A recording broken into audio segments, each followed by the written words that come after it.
तो आज हम पढ़ेंगे सिविल प्रक्रिया संहिता की धारा 2 की उपधारा 11 विधिक प्रतिनिधि लीगल रिप्रेजेंटेटिव।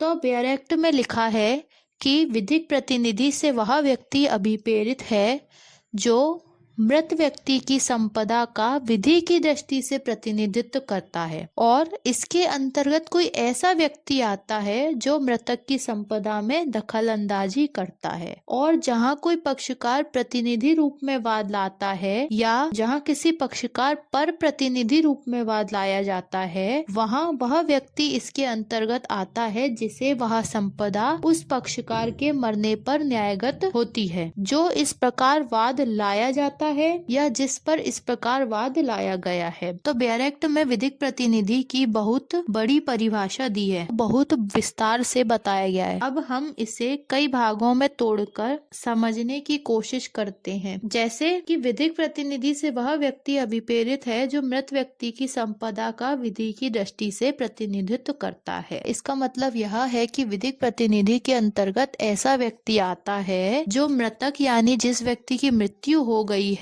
उसकी संपदा यानी संपत्ति का विधि की दृष्टि से प्रतिनिधित्व करता है। यानी कि मृतक की संपत्ति के संबंध में बोलने और केस लड़ने का अधिकार विधि द्वारा प्राप्त होता है। तो विधिक प्रतिनिधि में वह व्यक्ति आता है जिसे उस पक्षकार की संपत्ति का जिसकी मृत्यु हो गई है कोर्ट में प्रतिनिधित्व करने का अधिकार प्राप्त होता है। वह कोर्ट में मृतक की तरफ से उस केस को आगे बढ़ा सकता है और केस लड़ सकता है। तो यह अधिकार उससे विधि के द्वारा प्रदान किया जाता है। इसके बाद आगे क्या लिखा है, और इसके अंतर्गत कोई ऐसा व्यक्ति आता है जो मृतक की संपदा में दखल अंदाजी करता है। तो कोई ऐसा व्यक्ति भी इसके अंतर्गत आता है जिसे मृतक की संपत्ति में कोई स्वामित्व या कब्जे का अधिकार प्राप्त नहीं होता, पर फिर भी वह मृतक की संपत्ति में दखल अंदाजी यानी कि हस्तक्षेप कर सकता है, क्योंकि उसे दखल अंदाजी और हस्तक्षेप करने का अधिकार मृतक द्वारा स्वयं उसके मरने से पूर्व दे दिया जाता है। यदि मृत व्यक्ति की तरफ से केस को आगे चालू रखने वाला कोई व्यक्ति उसके परिवार में नहीं है तो वह किसी अन्य व्यक्ति को भी अपना विधिक प्रतिनिधि बना सकता है। तो इससे हमें पता चलता है कि विधिक प्रतिनिधि कोई भी व्यक्ति बन सकता है। उसके लिए जरूरी नहीं है कि वह मृत व्यक्ति के परिवार का ही कोई सदस्य हो। तो विधिक प्रतिनिधि में वह व्यक्ति आता है जो मृत व्यक्ति की तरफ से मामले का वह पक्षकार जिसकी मृत्यु हो गई है उसकी तरफ से केस को रिप्रेजेंट करता है, यानी कोर्ट में केस लड़ता है। इसके बाद बेयर एक्ट में लिखा है, और जहां कोई पक्षकार प्रतिनिधि रूप में वाद लाता है या जहां किसी पक्षकार पर प्रतिनिधि रूप में वाद लाया जाता है। अब इसका क्या मतलब है, तो वह व्यक्ति जिसे विधिक प्रतिनिधि बनाया गया है तो मृत व्यक्ति का विधिक प्रतिनिधि होने के नाते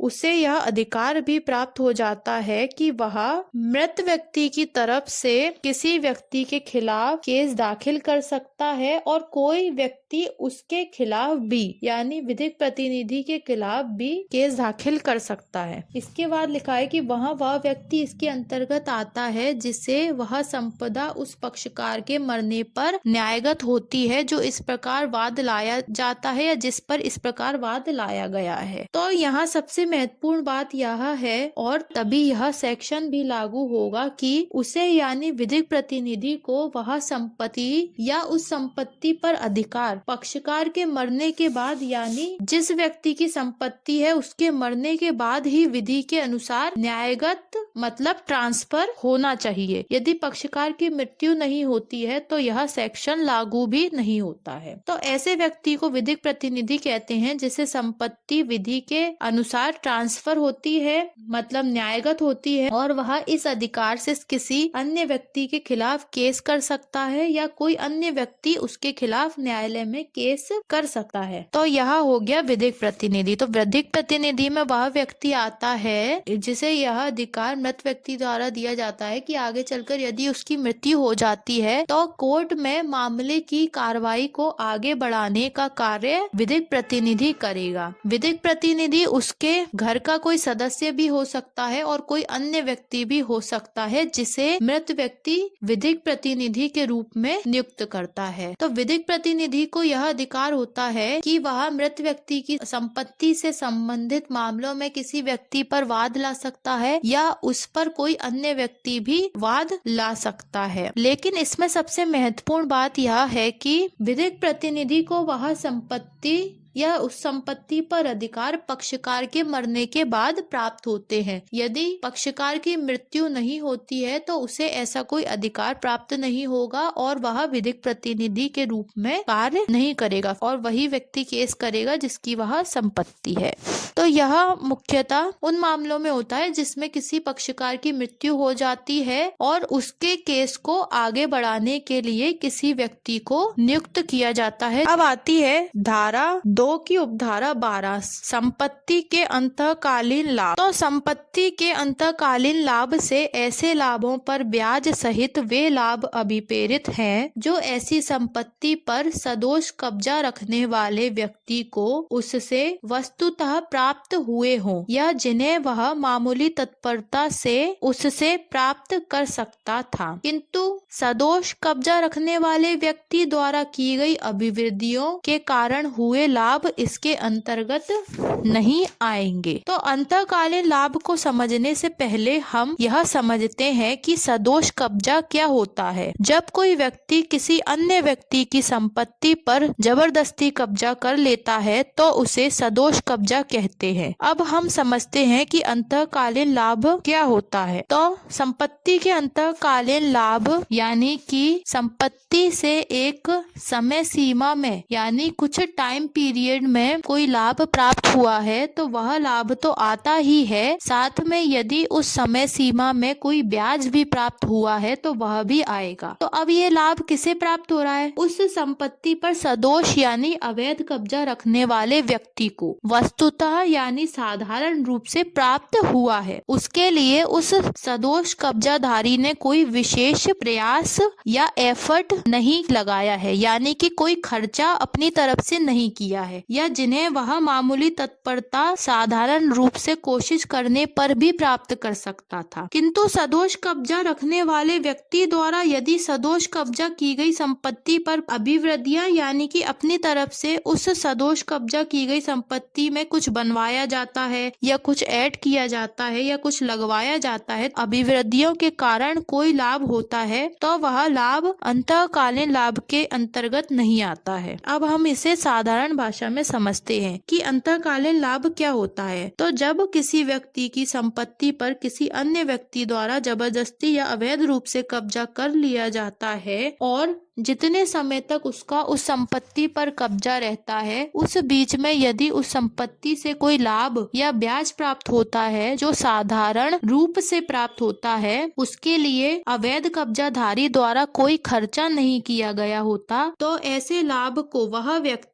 जिसकी वैध रूप से वह संपत्ति है, संपत्ति पर वापस कब्जा प्राप्त होने पर उस लाभ की न्यायालय से मांग कर सकता है। मतलब कि वो न्यायालय से मांग सकता है कि मुझे मेरी संपत्ति पर जिस समय अवधि में उस अवैध कब्जाधारी का कब्जा था कोई लाभ हुआ है तो मुझे वह लाभ दिलवाया जाए, मांग सकता है। ऐसे लाभ को अंतःकालीन लाभ कहते हैं। अतः जहाँ संपत्ति से बेकब्जा किए जाने की कोई बात नहीं होती वहाँ अंतःकालीन लाभ का दावा नहीं किया जा सकता। तो अंतःकालीन लाभ का दावा व्यक्ति तभी कर सकता है जब उसे अवैध रूप से हटा दिया गया है और उस समय अवधि के दौरान उसकी संपत्ति में कोई लाभ प्राप्त हुए हैं जो कि साधारण रूप से प्राप्त हुए हैं। उसके लिए अवैध कब्जाधारी ने कोई भी एफर्ट अपनी तरफ से कोई खर्चा नहीं किया है। लाभ को और उस ब्याज को वह व्यक्ति जिसकी वैध रूप से वह संपत्ति है प्राप्त कर सकता है। लेकिन इसमें उन लाभों को शामिल नहीं किया जाएगा, उन लाभों को ऐड नहीं किया जाएगा जो कि अवैध कब्जाधारी ने स्वयं का खर्चा करके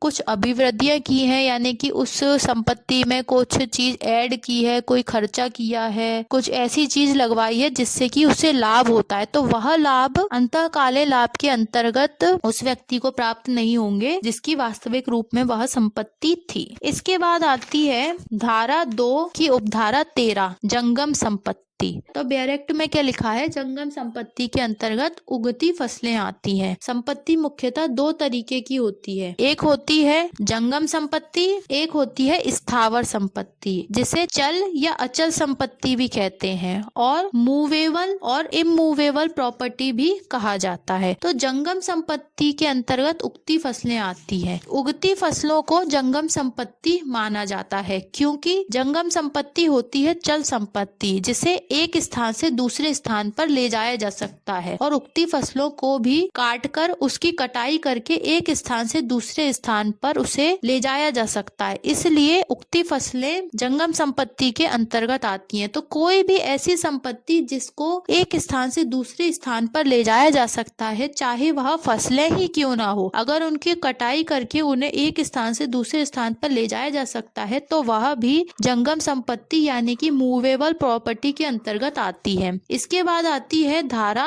2 की उपधारा 14, आदेश। आदेश से सिविल न्यायालय के किसी विनिश्चय की प्रारूपिक अभिव्यक्ति अभिप्रेरित है जो डिक्री नहीं है। तो बेयर एक्ट में लिखा है कि आदेश से सिविल न्यायालय के किसी विनिश्चय की प्रारूपिक अभिव्यक्ति अभिप्रेरित है, मतलब सिविल न्यायालय ने ऐसा कोई निर्णय सुनाया है जो कि प्रारूप के रूप में यानी कि लिखकर एक निर्णय सुनाया गया है, उसे आदेश कहा जाता है। लेकिन सभी निर्णय आदेश नहीं होते, ऐसे निर्णय जो डिक्री नहीं है वही आदेश होते हैं। तो डिक्री के अलावा जो भी निर्णय प्रारूपिक रूप में दिया जाता है वह निर्णय आदेश कहलाता है। इसके बाद आती है धारा 2 की उपधारा 15, प्लीडर। तो बेयर एक्ट में लिखा है कि प्लीडर से न्यायालय में किसी अन्य व्यक्ति के लिए उपसंजात होने वाला और अभिवचन करने का हकदार कोई व्यक्ति अभिप्रेरित है, और इसके अंतर्गत अधिवक्ता, वकील और किसी उच्च न्यायालय का अटॉर्नी आता है। तो बेयर एक्ट के अनुसार प्लीडर का मतलब हो गया न्यायालय में किसी अन्य व्यक्ति के लिए उपसंजात होने वाला, मतलब न्यायालय में किसी अन्य व्यक्ति यानी कि किसी पक्षकार की तरफ से उपसंजात यानी उपस्थित होने वाला और अभिवचन करने वाला। अभिवचन यानी कि उस अन्य व्यक्ति की बात रखने वाला या रखने का हकदार कोई व्यक्ति अभिप्रेरित है। तो प्लीडर के अंतर्गत कोई ऐसा व्यक्ति आता है जो किसी अन्य व्यक्ति की तरफ से न्यायालय में उपस्थित होता है और अन्य व्यक्ति की बात न्यायालय के सामने रखता है। तो इसके अंतर्गत कोई अधिवक्ता आता है, वकील आता है, या किसी उच्च न्यायालय के अटॉर्नी को भी प्लीडर कहा जाता है। तो प्लीडर के अंतर्गत कोई अधिवक्ता, वकील और उच्च न्यायालय का अटॉर्नी आता है। तो आज हमने पढ़ा विधिक प्रतिनिधि कौन होता है, जो कि मृत व्यक्ति की संपत्ति का विधि की दृष्टि में न्यायालय में प्रतिनिधित्व करता है, और उसे वह संपत्ति मृत व्यक्ति की तरफ से न्यायगत की जाती है यानी ट्रांसफर की जाती है, और वह विधिक प्रतिनिधि किसी अन्य व्यक्ति पर वाद ला सकता है या कोई अन्य व्यक्ति उस विधिक प्रतिनिधि पर भी वाद ला सकता है, मतलब उस पर वाद लाया जा सकता है और वह किसी पर वाद ला सकता है। इसके बाद हमने पढ़ा संपत्ति के अंतःकालीन लाभ। तो अंतःकालीन लाभ वे लाभ होते हैं जो किसी सदोष कब्जा की गई संपत्ति पर उस समय अवधि के अंतर्गत होते हैं जबकि कोई अवैध कब्जाधारी ने उस पर अपना कब्जा रखा है। तो जब संपत्ति उस व्यक्ति को दोबारा मिल जाती है जिसकी वह संपत्ति थी, तो वह अपनी संपत्ति से हुए लाभ की न्यायालय से मांग कर सकता है। इसमें ब्याज भी आता है और लाभ भी आता है, लेकिन इसमें वह लाभ नहीं आते जो कि अवैध कब्जा करने वाले व्यक्ति ने स्वयं अपने खर्चे पर कोई अभिवृद्धि की है, कुछ चीज उसमें ऐसी जोड़ी है जिससे कोई लाभ होता है, तो उन लाभों को अंतःकालीन लाभ में सम्मिलित नहीं किया जाता। इसके बाद हमने पढ़ा जंगम संपत्ति। तो जंगम संपत्ति के अंतर्गत उगती फसलें आती हैं जिसे एक स्थान से दूसरे स्थान तक ले जाया जा सकता है, मूवेबल प्रॉपर्टी। फिर हमने पढ़ा आदेश। तो न्यायालय की ऐसी प्रारूपिक अभिव्यक्ति जो डिक्री नहीं है वह आदेश है। फिर हमने पढ़ा प्लीडर। तो प्लीडर वह व्यक्ति होता है जो किसी अन्य व्यक्ति की तरफ से न्यायालय में उपस्थित होता है और उस अन्य व्यक्ति की तरफ से न्यायालय में अभिवचन करता है, उस व्यक्ति की बात न्यायालय में रखता है। इसके अंतर्गत कोई अधिवक्ता, वकील और उच्च न्यायालय का अटॉर्नी भी आता है।